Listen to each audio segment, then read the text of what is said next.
So this is what gonna tie in to be the radiator cover, making the rough construction of it right now. I got some pieces just screwed to it to hold it in place, capture the idea. Made it out of cardboard, but now transferring the cardboard to the metal. The thing is, I wanted the nice brake that matches all the other brakes. And this thing has a curve this way and then it's breaking out that way. So what I did was I made it in a little piece so that I could stretch or shrink and get the curves that I need with that 90-degree brake in there. And so then I'll go back and I'll weld this piece on and this piece on, and we'll make a top section. It's going to have a bunch of cuts and recesses and drop downs in it as well. So this is the very beginning stages. We'll call this the backbone of it. Everything will tie off of this. So now with this being made, I can visualize that it's going to come back here and make sure that it's clear and everything and landing where I need it to land. I want it to drop right on top of the edge of the radiator there, which it is. So all that seems to be jiving out now. We'll extend this leg down and tie it in, curve it off, or whatever we're going to do, make it fancy. And then we'll start this top section. So cardboard did its thing. Now this little 90 little deal's doing its thing, and it's just letting us go forward. It'd be cool just to whip it all out of one big sheet, but it's never that way. It's usually a bunch of little pieces or several big pieces. But in this case here, with all these angles and breaks and then still having to have a radius curve, as you can really see the radius in the core support compared to the flatness of the radiator. If I have to cover this, we're making a radiator cover, right? We don't want to see the radiator. It's nice and flat, it'd be really easy to cover it. But with this radius in the core support we're trying to get over, has to give it some shape, which is cool because shape is cool and flat's not. But so that means I had to make it in some pieces to have this edge. I could have made it a few different ways. I could have put a flat piece here and made this section and then welded on that edge. I don't like to weld on the edge. I'd rather break the edge and then do a butt weld late, further down. It just makes a better metal finishing, makes a better product truly in the end. When you weld on the edge like that, any stress and vibration, it can crack through the edge. I've just had bad luck like that. So I've learned to step it back away from any edges and weld along here. So there'll be a piece welded right into here, and it's going to drop down and come to this level. Be kind of a simple piece that has a lot going on, so it'll end up getting complicated. But here's the step one of it.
So we got these carbon fiber pads.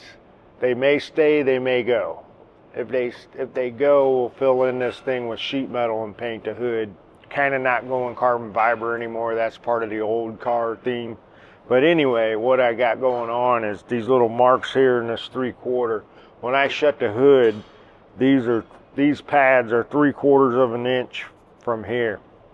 So what I would like to do is bring this engine bay cover onto here, right in this border here, somewhat. So if I made this like 1/4 going to a 1/2 inch and then going on back, and then seamed it back here so that the motor can shake, it would lighten this up and give it some candy right in here, make that look like it's more into this. I think that would be pretty cool looking, but got to make sure you have the hood clearance. So that's my numbers, 3/4 of an inch. So if I could stay at a 1/2 inch, I'll have a 1/4 inch gap. And then if we take this shit off and put sheet metal on there, it'll get even more. So, you know, I'll probably gain just a little bit and end up being like 3/8 of an inch gap, which will be plenty, because this ain't moving. The motor back here will shake, and that gets taller and taller as we go back. So that's my borders right now, not to go too high here. So what I'm going to do is actually probably build a skin that has some arch in it, and I'm going to go from here up to that level right there. Because you got these little lines on the valve covers, and we got these little lines up here. So I'm trying to play all this in. Everything's flat. Everything's really flat and square, and then it has these little recessed areas here. So that's why I made all this engine bay metal. Everything's really flat and square with these little recessed spots. Just trying to tie all the engine bay metal to the motor, make it all kind of match. Because the motor's so ugly, it almost looks like something Legos put out. It looks like you stack your Legos on there. But anyway, that's our theme that we're going with. So I'm calling these things boomerangs. And when I'm talking out loud, I say boomerangs, and everybody's like, what are you saying? It's a scoop, it's a recess, it's a whatever. It's a boomerang to me. One end's deeper than the other, and it's just like 3-sided. So what I'm wanting to do is put one of them in here. So it would be this deep. So go from this level to this level, and then this will be tapering down, and this will taper down. So this little square would match the rest. But then to keep this at an arch and kind of have a flow, I want to mimic the hood, which has a cowl hood. Has a pretty heavy body line in it. So back here, when this raises up and everything, I'd like to have that peak kind of disappear, but go across here to the back. So this thing will all be raised up, if I can get it to raise up. And put a little bit of a peak in there, and then put a center line going all the way across inside this valley.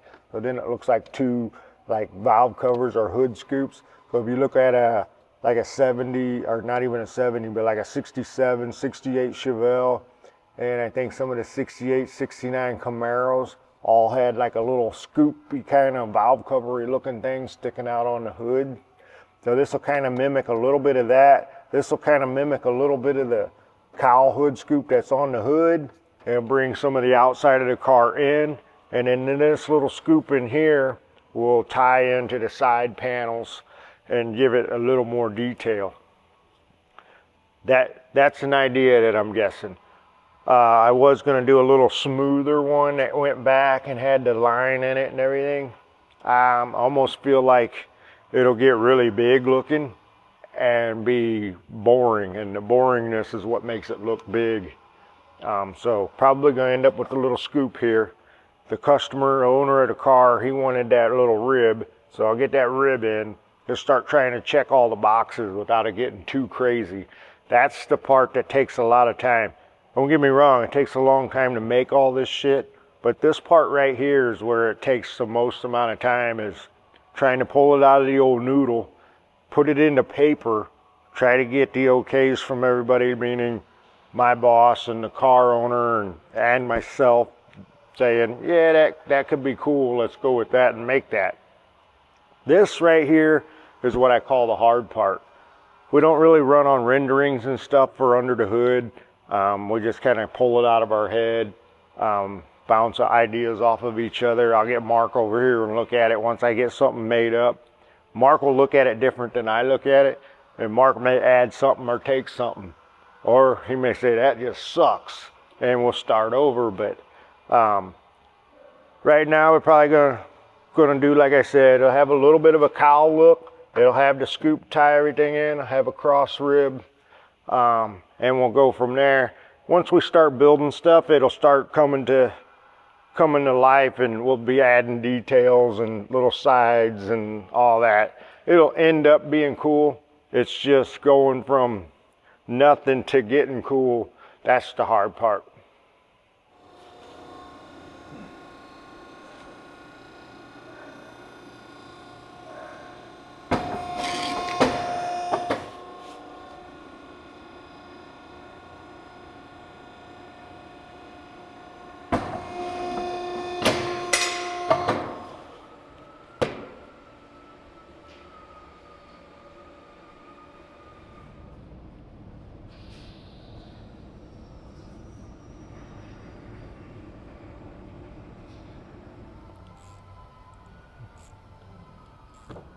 Like I said, this will be broke with a little side, be a level. Then I'll do a bead roll and it'll bump up a level, and then this will be recessed in.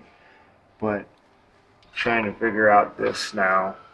I got a line going here, a line here, which this line will come around and be this outside line.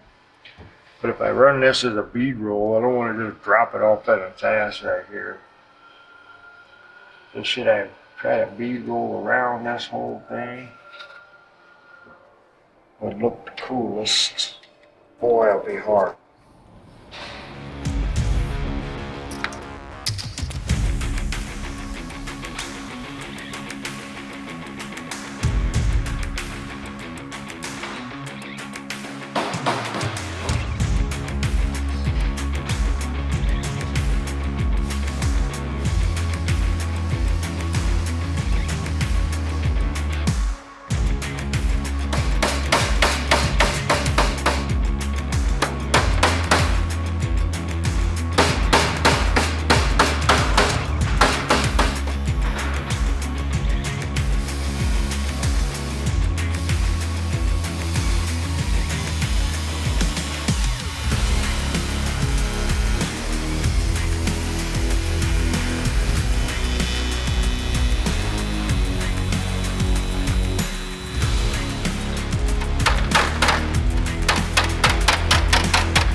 That looks a lot better.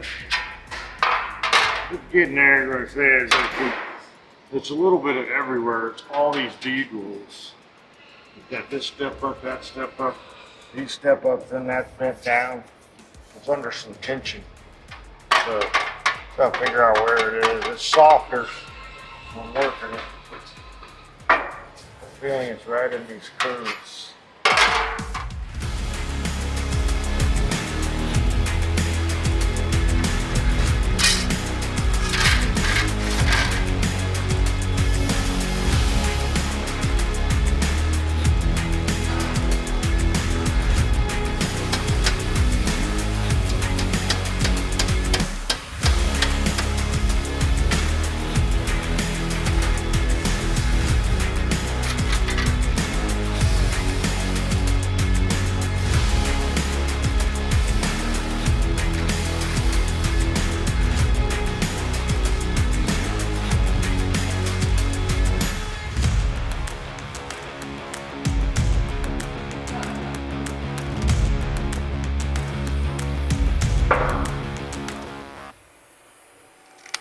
cutting the edges off like that? That's what makes you get down in the corners. You put it like in a square or some type of shape. And you fold it up, it folds up better. And then these little flaps, what get down in the corner and clean that corner out. Otherwise, that rounded edge, you're only getting just a little chip. And it'll be all over the place and all choppy and full of grinder marks. See what I'm saying? Mm-hmm. So roll them up. A little soap on it for the aluminum.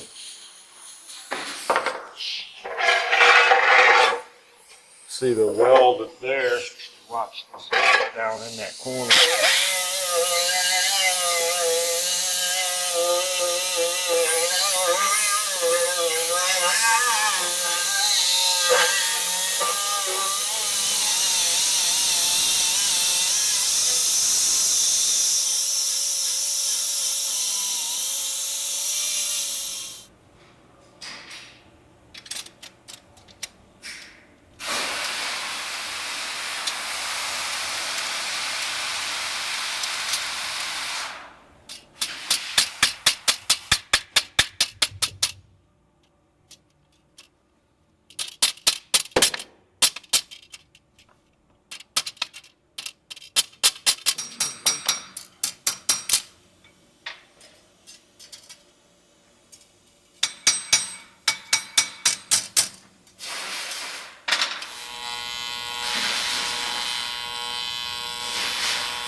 A little bit of bow in there. See that little bit of bow? I don't like that little bit of bow.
Thanks for watching. If you want to see more build videos like this, help us out by liking, commenting, and subscribing to our channel. And it's a little thing to do, but don't forget to turn on those notifications. If you want to buy merch, go to store.classiccarstudio.com. See you next time.